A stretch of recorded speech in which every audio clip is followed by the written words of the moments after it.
In this video, I'm going to lay out in painfully simple terms exactly what the game of life entails, how it is played, and why you have failed to advance as far as you would like. And of course, I will give you the cheat codes so that you can warp further ahead. That's right, in life there's no do-over. Once something happens, it happens. That's why it's good to not dwell on the thing that went wrong. You're better off just moving forward and focusing on what you can control. You can be like a badass night elf with gigantic... I don't fully agree with him here. Don't let someone else tell you what you should like or what you should dislike. There is a caveat to that, like if you're into OnlyFans, dash that. You owning a Lamborghini is likely not your own questline. It's the questline of the marketers working at Lamborghini. Don't look at a failure as in I can't do the thing. Just look at a failure as in I'm closer to where I want to go.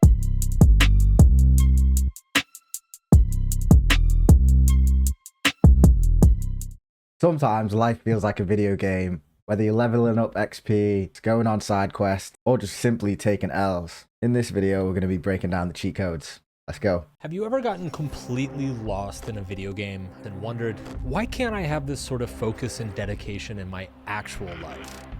That's because in life, you don't understand the game you are playing. In this video, I'm going to lay out in painfully simple terms exactly what the game of life entails, how it is played, and why you have failed to advance as far as you would like. And of course, I will give you the cheat codes so that you can warp further ahead. Let's get into it. Now, video games are something known as finite games. They have a strict set of conditions that once met, the game is over. You beat the dragon and save the princess and you win. You beat up the bad guy and save the world and you win. You fucking destroy whatever that thing is. I guess you win. But life is what's called an infinite game. And the goal of an infinite game is to keep playing as long as possible. This has a series of counterintuitive consequences that mean you have to approach the game differently. You don't necessarily always want to beat the bad guy and save the princess because that would mean you no longer have some goal by which to improve yourself. That is, it's no longer clear and obvious how to continue the game. I'm fine, okay? We're fine, aren't we? If you look at a lot of Olympians, once they get the gold medal, or they reach their goal of world champion, some of them become depressed because they're not in that infinite game anymore. It's always good to have a goal, and once you reach that goal, don't settle for what you've already gained. Look for new challenges, look for something else to learn, because you always need to be learning. Eternal student, baby! Okay. Good here, mate. This is what's called an existential crisis, and don't worry, we'll come back to it. Most video games are designed so that there are a series of levels, and each time you advance from one level to the next, you gain a special skill or ability or knowledge that will help you improve and conquer the next levels. So in video games, victories will make your character stronger, and defeat will cause you to remain the same. But in the game of life, it is your failures that make your character stronger and successes that cause you to stay the same. Therefore, paradoxically, the point of the game of life is not necessarily to win at everything you do, but rather to continuously build your character through failures and setbacks in as many useful ways as possible. But don't worry, as long as you are active and engaged with the world, this is not difficult. As an infinite game, life has an infinite number of ways to kick you in the balls and make you feel like a failure. The question is how you choose to handle those failures once they come. Because handling failures in life is completely different than video games as well. In a video game, if you fuck up a mission, you get to retry that mission 1,000 times until you get it right. But in life, if you fuck up a relationship, the only way to get it right is to get it right in the next relationship. That's right, in life there's no do-over. Once something happens, it happens. That's why it's good to not dwell on the thing that went wrong for too long. You're better off just moving forward and focusing on what you can control. Video games give you the quests and you get to design the character. But in real life, you are given the character and you have to design the quests. In the game of life, there are infinite quests, yet you are limited in your abilities and knowledge. Therefore, the goal is to find and choose the best quest to suit your character, to allow you to play the game as long and meaningfully as possible. And this brings us to our first cheat code. Just before we get into that, to find the best quest, you have to try a lot of things. Even though I've played football all my life, but that doesn't mean I don't want to try tennis, paddle, golf. I want to try these other things. Don't think that something is your thing. Maybe it is, but there's so many different things to try and learn. Even music as well. There's so many different genres, etc. So make sure you're trying different things. In video games, you generally want to rack up as many side quests as possible to level up your character and get sick loot. But in the game of life, side quests are a fun distraction at best and waste years of your life at worst. In this day and age, it is incredibly easy to get sidetracked onto a bunch of useless side quests and vanity tasks that have no actual impact on the quality of your life. A huge hack to winning the game of life then is to simply be more focused and obsessed about your main quest than other people. So the fewer side quests, the better. In video games, side quests tend to be kind of lame and little more than glorified errands. But in real life, the side quests are generally sexy, exciting, and seductive. Now, this is going to be incredibly difficult to forego, but the more you can give up the dumb side quests, the more you will stay on track with your main quest, leading to a happier and more fulfilling life. It's not easy, it's not fun, but you know, that's the whole thing about being a hero. So you have to give up stuff. I don't fully agree with him here. I know focusing on your main quest is the most important thing. So let's say your main quest are the things that you value the most. So for me, it would be family, sports and playing football, spending time with my friends. Sometimes you go on side quest and they can build you up in your main quest. So when he says side quest, I think he means like going out, drinking alcohol, doing stupid stuff that you shouldn't really do. All that builds you up as a character. Now, if your side quest is at a detriment to your main quest, long term, not worth it. But I think side quest things can be valuable and they're not all a dumb waste of time, in my opinion. Let me know what you think about side quests, however you define that. In video games, you know who your character is from the first moment you start the game. You know how well you can run, jump, pick up things, or shoot a gun. In some cases, you even get to pick who your character is and all the traits that they have. You can be like a badass night elf with gigantic... What? Bro, what are you talking about, man? Well, anyway, the game of life is weird because for the first few decades, you don't actually know who your character is. You don't know what you're good at. You don't know what your talents are. You don't know what you're going to enjoy pursuing or how you're going to respond to adversity. Therefore, the first goal of every new character in life is to simply gain self-knowledge. Figure out who the fuck you are and what you seem to be inclined to do. This means lots of experimenting. Go out and try some simple quest lines and see how far you can get. Today, that adversity has merely helped me. I'm able to create things, put them out into the world, and not give a fuck if morons don't like them. The process of getting to know your character over time will continue throughout your life. Yeah, don't let someone else tell you what you should like or what you should dislike. There is a caveat to that, like if you're into OnlyFans, dash that. But as long as it's something that you enjoy, that's not putting someone else at a disadvantage, go ahead and try it. And you'll be able to find other people, especially in the online age, that have the same interest.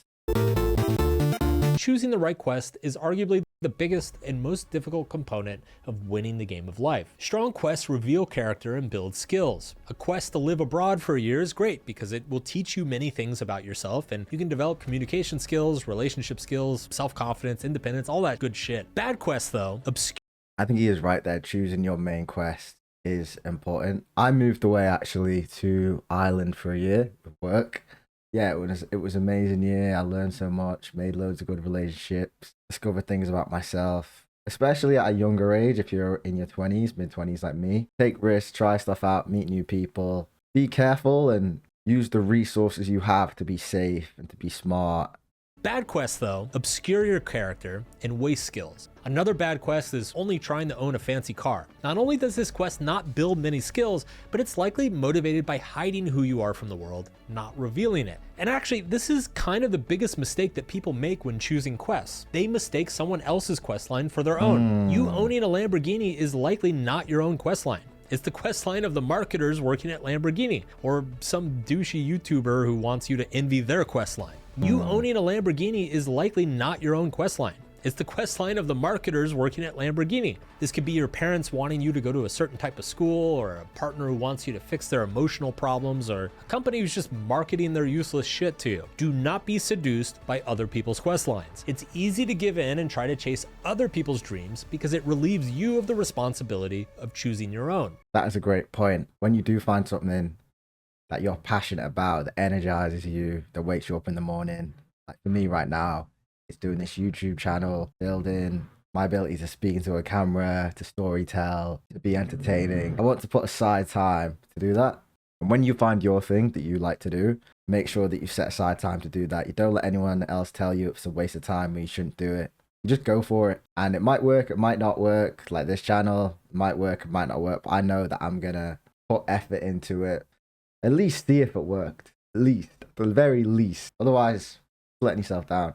Boundaries are actually an incredibly practical and important relationship tool that I would argue everybody should know and learn. Now, the core of boundaries is simple. You cannot complete other people's quests for them, and no one else can complete your quest for you. And if people try to complete yours, or if they ask you to complete theirs, it's your responsibility to tell them to fuck off. No. You should learn the meaning of the word. If you don't tell them no, not only will you waste your precious time and energy, but you will prevent them from advancing in their own quests, thus wasting theirs as well. Now here's a harsh truth. Once selected, your ability to advance in your quest will come down to 3 things: your character traits, your ability to focus, and your ability to stomach failure and setback. Your character traits are a given. It's your job to discover them and then leverage them. We've already talked about that. Your focus is based on your ability to turn down useless but exciting side quests and enforce boundaries. The progress is really going to be proportional to your ability to stomach failure. Unlike video games, in the game of life, setbacks and failures are what make your character stronger. Right. Put another way, grinding levels in a video game means winning tons of easy battles over and over to gain experience, but grinding levels in real life means losing hard battles to gain experience. That's why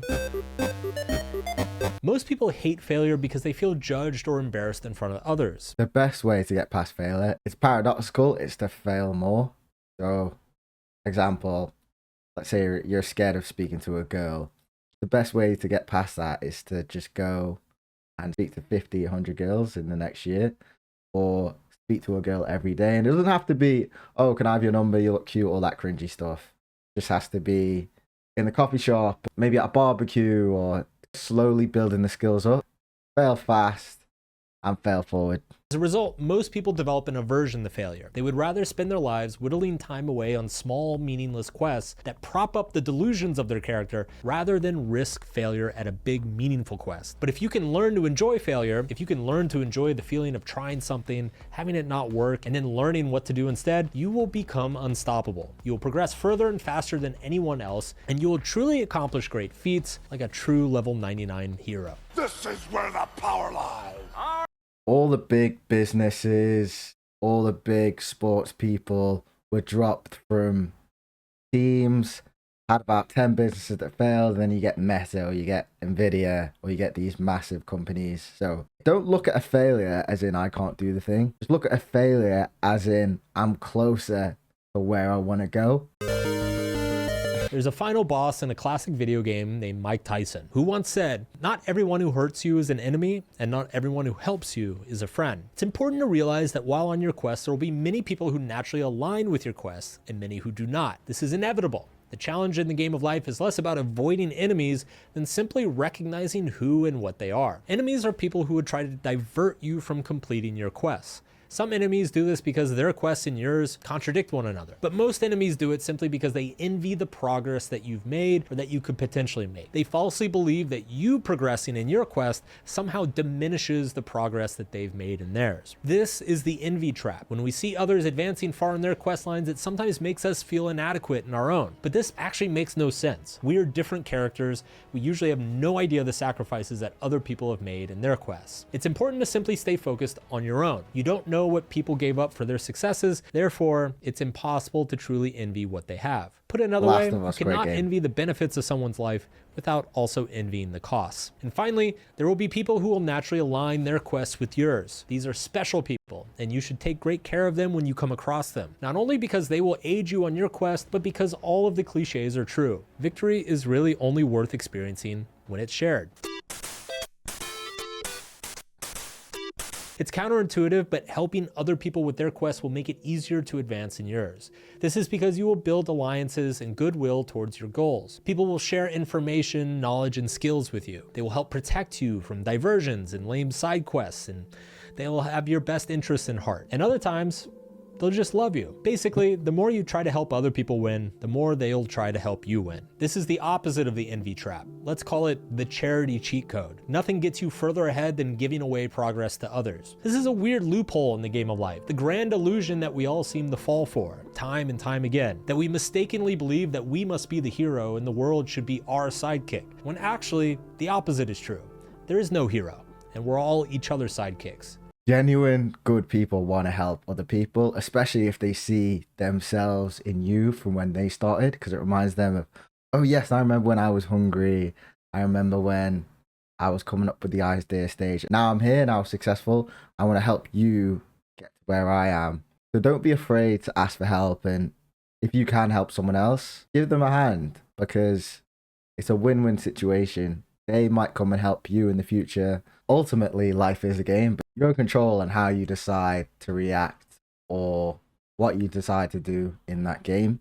Let me know in the comments what's your main quest, what's your side quest, what do you think about this video and the reaction, and we'll see you in the next one. Take care.